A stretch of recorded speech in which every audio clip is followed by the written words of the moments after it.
Hello à toi, bienvenue sur cette vidéo. Je m'appelle Julien Moisson, je suis le fondateur de l'agence The Sales Nation et je forme des closers dans mon programme Mon Closer Academy et également on accompagne les infopreneurs aujourd'hui sur la partie recrutement, coaching et management de leur équipe de vente. L'objectif de cette vidéo est assez simple. Tous les mois, on reçoit un peu plus de 200 candidatures pour des personnes qui souhaitent se former au closing et dans notre approche, on n'est pas du tout dans une optique de former n'importe qui uniquement pour faire rentrer de nouvelles personnes, faire du cash et ensuite débrouillez-vous. Pour ça, on a un processus de sélection qui est hyper important pour plusieurs points que j'ai déjà expliqués dans plusieurs vidéos, mais on va faire un petit récap ici parce que l'objectif de la vidéo est de vous expliquer quels sont les profils qui sont susceptibles de bien performer dans le monde du closing, mais également les profils qui n'ont rien à faire justement dans ce monde-là. Alors déjà, ce qu'il faut comprendre, et pourquoi je fais cette vidéo, je l'évoque bien régulièrement dans les précédentes, je le remets ici. Quand vous allez vous former au closing, il faut comprendre que derrière, votre objectif va être de trouver des infopreneurs. Si vous avez parcouru un petit peu le YouTube sur comment bien se former au closing, formation closing, ce genre de mots-clés-là, il est possible que vous ayez vu tout un tas d'intervenants et de personnes qui vous proposent leurs services et il y a quasiment autant de formations pour devenir closer que de personnes qui souhaitent devenir closer et ça c'est vraiment problématique. Mais passons, ce n'est pas le but de cette vidéo. Comme le marché est saturé à la fois de formateurs mais à la fois de personnes qui veulent être closer, la problématique est que pour les infopreneurs, on se retrouve avec une difficulté à recruter des bons profils. Pourquoi? Parce que la majorité des formations qui sont sur le marché aujourd'hui forment de manière peu qualitative les profils et donc mettent sur le marché des personnes qui ont très peu de chances de réussir. Pourquoi vous expliquer tout ça? Parce que dans ma philosophie, une bonne formation commerciale va nécessiter de la pratique et de l'entraînement. D'accord? Donc pour ça, vous avez besoin, d'un point de vue pédagogie, d'être dans une classe qui soit assez en tout cas qui ne soit pas énorme, c'est-à-dire si vous vous retrouvez dans une classe où il y a plus de 20, 30, 50 personnes, ça va devenir difficile pour vous d'avoir une pédagogie, un suivi, une montée en compétences qui soit qualitative. Et malheureusement, la plupart des grosses formations de closing qui sont bien réputées forment bien souvent en gros volume, n'ont pas assez de coachs pour avoir des petites cohortes et donc du coup vont vous former un petit peu en masse, ce qui fait que les sessions de coaching sont assez peu qualitative. Rajoutons à ça que peut-être que dans les intervenants que vous allez pouvoir trouver dans les formations, bien souvent ça va être des closers qui ont peut-être 6 mois, 1 an d'expérience mais qui n'ont pas vécu d'autre chose que le monde du closing et qui en plus ont été biberonnés à ce qui se dit sur ce marché, cet écosystème et tout ce que vous pouvez voir un petit peu sur les réseaux sociaux, chose qui pour la grande majorité des conseils et des vidéos qui sont expliquées viennent des États-Unis avec en plus des approches qui sont soit périmées, soit pas adaptées au marché français. Donc, vous vous retrouvez avec des personnes qui sont pas forcément habituées à coacher, qui vous coachent et qui vous délivrent des conseils qui n'ont pas été remis en question de leur côté ou qui n'ont pas expérimenté d'autres choses. Donc ça, c'est le premier gros problème, c'est-à-dire que pour quelqu'un qui viendrait se former au closing et qui n'a aucune expérience commerciale, on passe le côté technique de vente qui du coup part de zéro, on va greffer des éléments qui sont pas bon ou erroné ou sur laquelle la personne va avoir du mal en fait à se greffer ou à comprendre. Mais le plus gros problème, c'est qu'en fait sur la partie soft skills, et donc posture, leadership, assertivité, affirmation de soi, gestion des émotions, créer un bon contact, etc. Tous ces éléments-là qui sont ultra importants dans le métier de closer ne peuvent pas être délivrés, tout simplement pourquoi? Parce que en fait, la pédagogie pêche bien souvent sur la majorité de ces formations-là. Qu'est-ce qui aujourd'hui me permet de le dire? Ça fait 4 ans que j'évolue sur le marché du closing, des formateurs j'en ai vu un paquet, et des agences de closing également. Et on récupère de notre côté aussi beaucoup de closers à monter en compétences, donc à reformer derrière, parce que en fait, tout simplement, leur formation initiale a été très peu qualitative. Alors ça, c'est pas un problème, mais ce que les personnes ont du mal à comprendre, c'est que savoir faire, c'est une chose, mais le savoir faire faire est tout autre compétence à développer, notamment du côté des coachs, et malheureusement, qui a du mal à se faire. Passons. Donc, les infopreneurs ont besoin de profils qualitatifs. D'accord? Un profil qualitatif, qu'est-ce que c'est aujourd'hui? C'est quelqu'un qui va réunir et être bon sur 2 éléments importants. les hard skills, donc tout ce qui est technique de closing, d'accord, donc maîtrise d'un script de vente, maîtrise d'une approche commerciale, et les soft skills, donc c'est tout ce qui va être posture, leadership de vente, communication, tout ce que je vous ai dit juste avant. Et donc aujourd'hui, la plupart des formations vont vous donner les apports basiques sur la partie hard skills, mais vont très peu donner les éléments qui sont liés à toute la partie soft skills, et donc développement de l'humain, qui sont pourtant ultra importants. Et donc, c'est ce qui fait qu'on a plein de personnes qui, ne sont pas ou n'ont pas évolué dans un milieu de la vente, viennent se former dans le closing et en fait se retrouvent sur un marché qui est ultra concurrencé parce qu'il y a énormément de closers et en fait parce qu'on ne leur a pas donné les bons éléments, n'arrive pas à faire la différence et envoie une mauvaise image auprès des recruteurs, à savoir les infopreneurs ou peut-être là les B2B qui commencent aussi à s'intéresser à ce milieu-là. Et donc, en fait, on a une mauvaise vision qui est envoyée tout simplement parce que les bons profils sont un petit peu noyés dans la masse. Par contre, pour tous les bons profils qui sortent des formations de closing, pour cela, il n'y a aucun problème à se faire parce qu'ils arrivent tout de suite à faire la différence, et donc à obtenir des missions et rapidement en fait trouver et faire de belles commissions. Maintenant, si j'en viens rapidement au vif du sujet, et donc le pourquoi de cette vidéo, c'est quels sont les profils qui ont le plus de chances de fonctionner versus quels sont les profils qui ont très peu de chances de performer sur ce marché-là. On va prendre les profils qui ont peu de chances de performer pour que ça soit rapide pour vous et que ça soit assez clair. Oui, vous pouvez réussir dans le milieu du closing si vous n'avez aucune expérience commerciale. En soi, là-dessus, il n'y a pas vraiment de problème. Pourquoi? Parce qu'à partir du moment où vous investissez réellement dans ce milieu-là et que vous vous donnez à fond pour vous former, progresser, changer vos habitudes, changer vos comportements, certaines croyances aussi que vous pourrez avoir et qui sont liées un petit peu à votre identité, et que vous mettez en place vraiment énormément de motivation et d'investissement pour changer tout ça, oui, là, du coup, vous allez avoir une chance de réussir. Je pense à Pierre, qui était un ancien soignant, zéro expérience dans la vente, zéro expérience commerciale. Vraiment, il a évolué que dans le milieu du médical. Et en 7 mois, Pierre est devenu Head of Sales, donc directeur commercial dans le marché du closing. Donc il a fait closer, et ensuite il a été tellement bon que en fait, on l'a monté, et du coup, donc, il a obtenu cette mission-là. Je pense à lui parce que vraiment, Pierre partait de zéro, nulle part, et derrière, en fait, réussi, il a encore, en fait, ça fait maintenant un peu plus de 2 ans. D'ailleurs, vous pouvez retrouver son témoignage vidéo sur la chaîne. Donc ça, c'était vraiment marquant, et des exemples comme Pierre, on en a tous les mois dans nos cohortes. Mais Pierre, par contre, a pris et a investi énormément de temps et d'énergie pour progresser. Et c'est ce qui fait qu'il a eu une belle réussite, la capacité à se remettre en question, travailler sur soi, changer, faire du développement personnel, tout ça c'est ce que, en tout cas, nous on vous donne dans mon Closer Academy, mais également que vous pouvez peut-être retrouver dans d'autres formations qualitatives. Ça, pour moi, c'est vraiment le socle nécessaire à une bonne évolution et du coup à une bonne performance si vous n'avez aucune expérience commerciale. Maintenant, les personnes qui ont un petit peu de mal, donc ça va être les personnes qui vont avoir du mal à se remettre en question, les personnes qui vont partir déjà un petit peu défaitistes avec des croyances limitantes sur elles-mêmes. Par exemple, moi je suis timide, je suis introverti, donc je ne sais pas si ça peut marcher pour moi. J'ai pas d'expérience commerciale, donc forcément ça va être compliqué.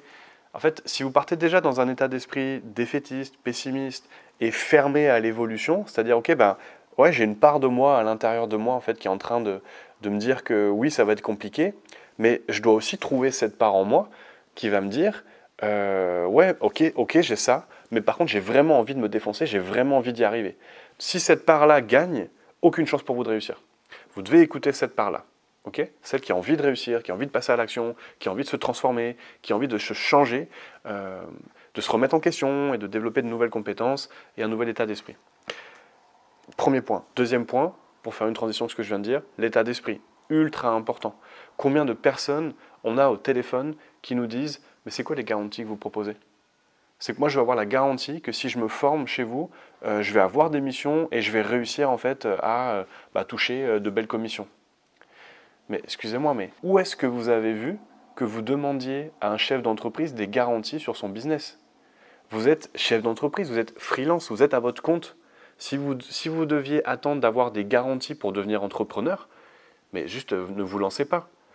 Ça, c'est le mindset du salarié en fait. C'est j'ai un CDI, je suis très confortable, pourquoi j'irai prendre du risque? Je ne prends des risques que si on me donne des garanties. Mais non en fait. Vous allez être à votre compte, vous allez être entrepreneur.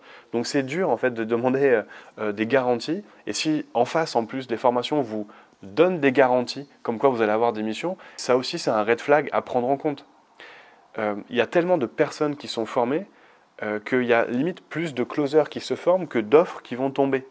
L'état d'esprit de base, nous par exemple, quand vous venez nous voir en appel et que vous nous dites bah, c'est quoi les garanties? Moi je veux des garanties. Oui, mais le concurrent, il nous a proposé un contrat avec des garanties comme quoi il allait nous proposer des missions. Mais non, en fait, ce qu'on va vous proposer tout simplement, c'est de closer la formation que vous avez achetée ou ça va être des missions de setting au lieu d'être des missions de closing. Donc attention aussi aux belles promesses. Et aussi, vous devez accepter que, à partir du moment où vous voulez mettre un pied dans le business en ligne ou un pied dans l'entrepreneuriat, ben, vous devez sortir un pied de la sécurité. Si je veux être entrepreneur, ben, oui, je vais accéder à la liberté géographique, financière, temporelle, ce que vous voulez. Oui, il y a la liberté, mais à chaque chose positive, comprend son inconvénient. Donc l'avantage à la liberté, enfin l'inconvénient pardon à la liberté, c'est que vous n'allez plus avoir entre guillemets cette sécurité. En tout cas au début. La garantie que je peux vous donner, et que j'ai envie, et que j'aimerais en tout cas, même si vous ne nous rejoignez pas, mais que au moins je peux vous donner cette croyance-là, en tout cas cette bonne vision, c'est que tout le monde cherche des bons commerciaux, tout le monde cherche des bons closers. Je vous l'ai dit pendant 10 minutes là au début de cette vidéo, on a un tas de closers qui se forment, pour autant, on a un tas de closers formés qui sont mauvais. Donc tout le monde a besoin de commerciaux, tout le monde a besoin de closers, setters, ce que vous voulez, mais tout le monde en a besoin. D'accord? Quand je dis tout le monde, c'est les coachs, formateurs, infopreneurs, agences de services, agences de conseil, start-up, B2B. Le marché il est tellement énorme que la demande en soi, à partir du moment où vous avez les bonnes compétences, il n'y a aucun problème. Surtout que dans le milieu de l'infoprenariat, à partir du moment où vous faites une première mission avec une bonne performance, même une bonne posture, et une deuxième et une troisième, votre nom circule vite. Donc il n'y a vraiment aucun sujet à se faire, et ça c'est la seule garantie sur laquelle je peux vraiment signer, c'est que vous n'aurez aucun problème à trouver des missions à partir du moment où vous avez tout mis de votre côté pour réussir. D'accord ? Ensuite, choisissez bien votre formation de closing, ça j'en parle dans différentes vidéos. Pourquoi? Parce que l'image du formateur compte beaucoup. Pourquoi? Parce que moi par exemple, on vient me solliciter toutes les semaines, donc des business viennent me solliciter toutes les semaines pour savoir si j'ai pas un bon closer à la recommander. Parce que maintenant ça fait 4 ans que je suis installé, que mon nom commence à bien circuler et qu'aujourd'hui, avec pas mal d'efforts, en fait, mon Closer Academy est reconnu comme une bonne formation sur laquelle en fait, on propose de bons closers à la sortie. Renseignez-vous aussi peut-être sur l'image de la personne, les résultats, mais pas des résultats que vous voyez sur Internet et sur Google, parce que ça ne compte pas, beaucoup peuvent trafiquer ces avis-là, mais plutôt en fait sur ceux qui ont été formés par ces personnes-là. Demandez-leur comment s'est passée la formation. Si vous avez déjà des contacts ou peut-être des personnes infopreneurs que vous voyez, allez peut-être aussi leur demander ce qu'ils pensent de la formation. Voilà. Faites vos recherches, c'est ultra important aussi de pouvoir se dire je vais pouvoir profiter de l'image de la formation ou du formateur. Un petit peu, voilà, l'image du formateur et de la formation a beaucoup plus de valeur qu'une certification de closing. Une certification de closing, ça ne veut rien dire, ça n'a aucune valeur. Par contre, la formation dans laquelle vous sortez, elle par contre compte beaucoup. Voilà. Donc vraiment cet état d'esprit de je veux des garanties, ouais mais c'est compliqué, ah mais je m'attendais pas à ça. Vraiment cet état d'esprit là, c'est pas un état d'esprit de croissance, c'est vraiment un état d'esprit qui est centré sur les problèmes. Ça que ça soit en closing mais dans n'importe quelle autre industrie ou business, à partir du moment où vous avez cet état d'esprit là, vous avez très peu de chances de réussir votre carrière d'entrepreneur. Ensuite, je pense à un profil parce qu'on a des personnes qui ont passé un certain âge et qui ont très peu de connaissances techniques en informatique ou ce genre de choses-là. En toute transparence, ces profils-là, ils ont du mal en fait au début à comprendre un petit peu ce nouveau monde-là. Voilà. Donc, par contre, en fait, il y a encore une fois une montée en compétences qui se fait normalement, sur laquelle vous êtes formé aux outils. Maintenant, si de base vous sentez que l'univers du en ligne vous pose beaucoup plus de friction et que c'est problématique, c'est compliqué, c'est lourd pour vous, là ça va être compliqué pour vous en fait, parce que tout le business de closer se passe en ligne. Bien sûr, il y a les networking, il y a les événements présentiels, mais ça représente peut-être 5-10% de votre développement. Le plus gros se fera sur les réseaux sociaux pour aller trouver vos clients, se fera sur le développement de vos réseaux sociaux à vous également. Alors, attention, je ne dis pas de devenir influenceur, c'est pas ce que je dis. Quand je dis développement des réseaux sociaux, c'est développer votre réseau de contacts en ligne. Vous n'avez pas besoin de devenir influenceur sur les réseaux sociaux, c'est pas du tout ça. Vous pouvez très bien avoir un compte Instagram avec 10 abonnés qui sont un peu quali et avoir les chances de trouver vos missions. Ce que je veux dire, c'est plutôt d'être proactif dans l'idée de utiliser Internet pour justement trouver ces opportunités-là. Nous, on vous forme à ça. Et je pense que dans la grande majorité des formations aussi, vous êtes formés à ça. Je dis je pense parce que je ne connais pas l'intérieur de toutes les formations. Je connais certaines. Et donc, je sais que dans certaines aussi, on vous accompagne là-dedans. De l'autre côté, c'est pareil. Mais pour autant, la clé du succès, c'est votre capacité à être proactif. Encore une fois, et je vous le dis tout de suite, si vous attendez que ça vous tombe tout cuit dans la bouche et que vous attendez d'investir 1000, 2000, 3000, 4000 ou 5000 euros dans une formation de closing et que derrière, en fait, on vous envoie des missions, franchement, vous allez échouer et vous n'allez pas tenir sur la durée. Ensuite, et donc ça, c'est un point qui est ultra important pour moi, on peut dire ce qu'on veut. Je trouve que la fibre commerciale devient de plus en plus obligatoire pour réussir dans le milieu du closing, en tant que closer, mais tout simplement en tant que commercial en freelance. Si vous n'avez pas cette fibre-là, alors vous pouvez la développer. Par contre, si vous n'arrivez pas à l'avoir, franchement, ça va être ultra compliqué. La fibre commerciale, c'est à la fois ce côté un peu compétiteur, où c'est, en fait, j'ai envie de me challenger sur mes commissions, j'ai envie de me challenger sur ma réussite en tant que closer, j'ai envie de me challenger sur des paliers, j'ai envie de me challenger sur des missions, sur des offres que je vais aller chercher qui sont de plus en plus high ticket ou élevées. Ce côté fibre commerciale va se ressentir aussi dans vos interactions avec l'autre. Est-ce que vous êtes quelqu'un qui est de nature vraiment trop introverti, mais en fait ça vous fait peur de parler à l'autre, vous avez peur de vous affirmer, ce genre de choses-là. Ça malheureusement, ça se ressent à la fois donc, dans votre manière de questionner l'autre, à la fois dans votre manière de vous former. Nous, on peut le ressentir, c'est-à-dire si vraiment on sent qu'on a un profil pour qui c'est vraiment super compliqué en fait d'aller vers l'autre, non pas que d'écouter, mais aussi de parler, d'échanger, d'avoir quelque chose d'assez fluide. C'est vrai que ça va être compliqué pour vous en fait. Attention, encore une fois, ça se développe. Aujourd'hui, nous, on est spécialisé dans la performance commerciale, notamment grâce aux soft skills. Donc nous, on met un accent particulier sur le développement de la posture, là où la majorité des autres formations vont mettre un focus sur la technique de closing, le script, ce genre de choses-là. Nous, c'est vraiment sur la partie soft skills, donc c'est le leadership de vente, par exemple, l'assertivité, donc c'est la capacité à s'affirmer, la communication. D'où ça vient?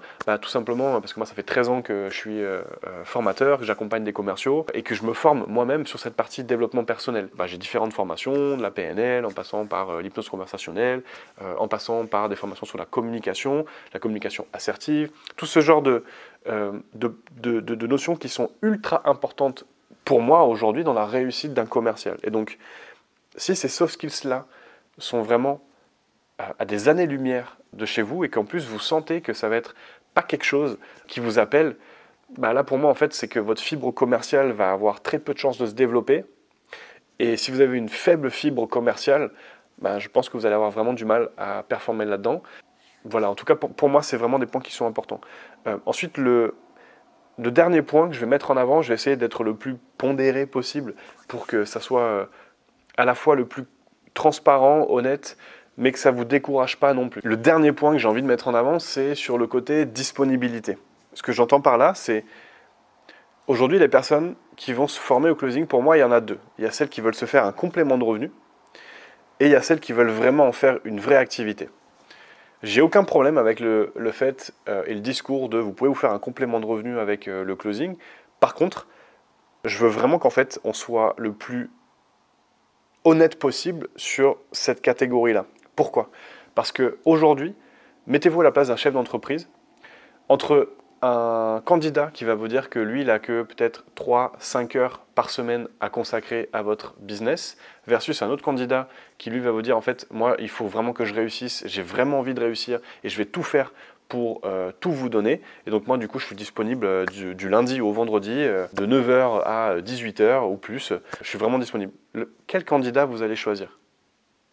Donc la partie complément de revenu, en soi, oui, il y a des infopreneurs qui cherchent des personnes en complément de revenu, mais étant donné que c'est un petit peu la crise de partout, en fait, les infopreneurs cherchent vraiment des profils ultra qualitatifs. Donc on passe le côté compétences de vente, mais on a besoin aussi de personnes qui sont vraiment disponibles. Et donc, je vois énormément de messages passer de formation de closing ou de formateurs en closing qui vous disent que vous pouvez être étudiant et faire ça en parallèle de vos études, faire ça en parallèle de votre taf où vous faites déjà un 9h-18h. Franchement, vous faites un 9h-18h pour avoir des calls, donc des appels de vente après 18h. Qu'est-ce que ça va être? Ça va être quoi, de 18h à 20h? Les personnes qui recrutent sur ce genre de créneau-là, en masse, recrutent des closers en masse, sont des infopreneurs qui vous envoient des leads de faible qualité. C'est-à-dire, en fait, il y a énormément de leads, énormément d'appels, on a besoin d'énormément de closers, parce qu'en fait, plus il y a d'appels, et entre guillemets, plus c'est red flag. Parce que plus il y a d'appels, moins on a le marketing qui a qualifié ces appels-là, et donc vous vous retrouvez peut-être à faire des appels de 18h à 21h avec des pimpoils qui n'ont rien à faire là. Donc attention à ça pour ne pas vous retrouver en fait sur un discours à la fois où on vous dit oui, t'inquiète pas, tu peux faire de l'argent sur ces créneaux-là, et derrière vous vous retrouvez en fait sur des missions qui sont vraiment coupe-gorge, un peu claquées au sol, et derrière vous n'avez aucune chance de faire de belles commissions. Maintenant, si c'est clair de votre côté et qu'il n'y a pas vraiment d'enjeu sur la partie ouais, je vais faire un complément de revenu, mais que c'est OK pour vous, par exemple, de faire, je sais pas, 500, 1000 euros par mois, et que pour vous, en fait, vous n'avez pas le choix, mais c'est aussi OK d'accepter l'envers du décor, enfin, oui, l'envers du décor et ces côtés-là, un peu, je suis pas disponible, donc je sais que je vais avoir ces inconvénients. Attention, vous allez aussi avoir des appels qualitatifs, mais ça veut dire que potentiellement, vous allez avoir un peu plus de difficultés à trouver des missions. Et donc ce point-là est à considérer. Donc si vous n'avez pas de pression et que vous ne mettez pas vraiment d'enjeu sur votre réussite, déjà, vous allez vous former à une compétence qui est ultra recherchée sur le marché, donc c'est celle de savoir bien vendre. Normalement, vous allez développer aussi quelques soft skills importants. Chez nous, en tout cas, vous allez en développer beaucoup, donc le leadership de vente, la communication, la capacité à vous affirmer. Tout ça, c'est ce qui contribue en fait à un bon profil. Plus vous avancez dans votre développement de closer, plus votre personnalité, votre identité vient se nourrir de ces éléments-là qui sont ultra importants dans ce qu'on appelle le inner game. Donc c'est vraiment ce qui se joue à l'intérieur de vous, la posture, ce genre d'éléments qui sont ultra importants. Et ça, c'est un des avantages du beau métier, de notre beau métier, c'est que vous devenez une autre personne, réellement. Voilà, allez, je commence à m'égarer. Donc voilà un petit peu les profils qui, pour moi, ont peu de chances de réussir sur le marché du closing. Ceux qui ont le plus de chances de réussir, je pense que vous l'avez compris, c'est ceux qui sont vraiment déterminés, qui sont capables, qui ont envie vraiment de s'investir à 200% dans le développement de leur activité, qui sont prêts à faire des journées pleines d'appels. Quand je dis des journées pleines d'appels, c'est peut-être de 9 h à 17 h, vous pouvez prendre des appels. Alors attention, bien sûr, vous pouvez caler des sessions pour manger, faire du sport, aller chercher vos enfants, des créneaux pour votre bien-être, mais en sachant que votre activité et le niveau de commission que vous allez avoir dépend du volume de calls que vous pouvez prendre et surtout de votre capacité à les convertir. Ok, donc là-dessus, il y a vraiment zéro sujet à partir du moment où vous avez la fibre commerciale, vous avez envie de vous donner à 200%, vous êtes disponible, vous êtes proactif et vous avez accepté le fait que, ok, en fait, je sais que je vais développer une activité d'entrepreneur, donc en fait, j'accepte que c'est aussi à moi d'aller me mettre un petit coup de pied aux fesses pour aller tout faire en sorte pour que je puisse aller chercher ces missions-là. À noter que, attention, mais quand même, les formations de closing, normalement, ont également de leur côté en fait soit des partenariats ou tout simplement des clients qui viennent leur demander des closers, et donc vous avez aussi des formations qui vont pouvoir vous proposer des missions. C'est pas 150 000 missions, mais en tout cas sur une belle mission normalement qui est bien qualifiée, vous arrivez aussi à pouvoir pratiquer et donc aller chercher vos missions pendant votre formation. En tout cas, nous, c'est ce qu'on propose. Si vous souhaitez aller plus loin, vous pouvez aller sur notre site moncloser.com où je vous ai donné le détail un peu plus de notre programme sur ce site-là. Si vous souhaitez candidater chez nous, regardez bien le site. Vous pouvez regarder aussi le parcours vidéo que je vous ai créé sur la chaîne YouTube. Il y a un peu plus d'1h40 de vidéos offertes pour vraiment vous éduquer et vous former au métier de closer. Prenez le temps de regarder ce parcours-là. Allez sur le site moncloser.com une fois que vous avez commencé à bien cheminer. Déposez une candidature. On ne prend pas d'appel. Aujourd'hui, on fonctionne par candidature. Donc, remplissez correctement et comme il se doit la candidature. De notre côté, comme je vous l'ai dit en début de vidéo, moins les candidatures sont qualifiées et sont un peu engagées, et plus pour nous, c'est pas bon signe sur la candidature. Donc on fait attention à ça. Comme je l'ai dit, on a beaucoup de candidatures, donc on sélectionne celles qui sont les plus qualitatives. Et ensuite, en fonction de ça, vous aurez un appel avec un des coachs du programme ou moi directement. J'espère que la vidéo vous a plu, qu'elle n'a pas été trop longue et que je vous ai apporté pas mal de valeur là-dessus. N'hésitez pas à mettre un j'aime sur cette vidéo si ça vous a apporté justement de la valeur. Pensez à vous abonner et je vous retrouve très vite.